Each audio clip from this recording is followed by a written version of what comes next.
Friends, today is Wednesday, June 28, 2023, and Paul is describing this contentment that he has that carries him beyond circumstances. And he gives us some more details in Philippians 4, verse 12.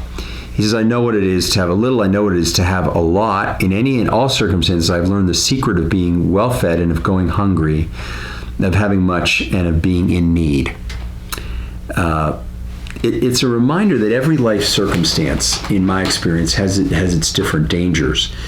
If you have too little in life, then life is always a scramble for survival. And we see this with some of the people that we are working with in our Promise neighborhoods, or particularly in Family Promise, that deals with families that have become homeless. And so until they connect into Family Promise and they have some support over a period of 4 or 5 weeks from our organization, they are in a desperate scramble to just move from motel to motel and situation to situation to scrape together enough money to meet their basic needs. And they can't imagine at that point a life that's actually self-sustaining and independent. Having too much, on the other hand, it runs into different problems than having too little. Having too much can mean we are, as one of my pastors once said when I was little, we can get possessed by our possessions, distracted from relationships by the pressures and the pleasures of advancing and acquiring.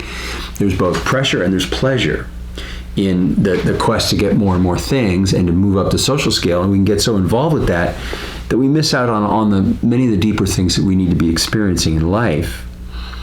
So, because of this, life's ups and downs, when we have need or when we have plenty, are really tests of our characters and our souls.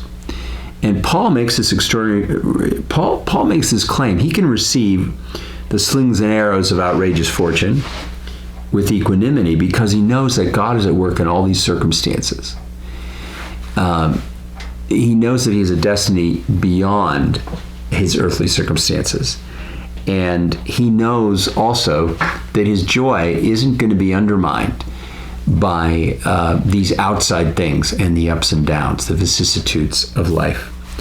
How well do you handle life's ups and downs, its vicissitudes? Has penury or success ever bedeviled you or made your life more complicated? Let's take a moment and pray. Lord, you're at work in us and beyond us, in our hearts, but also in our circumstances.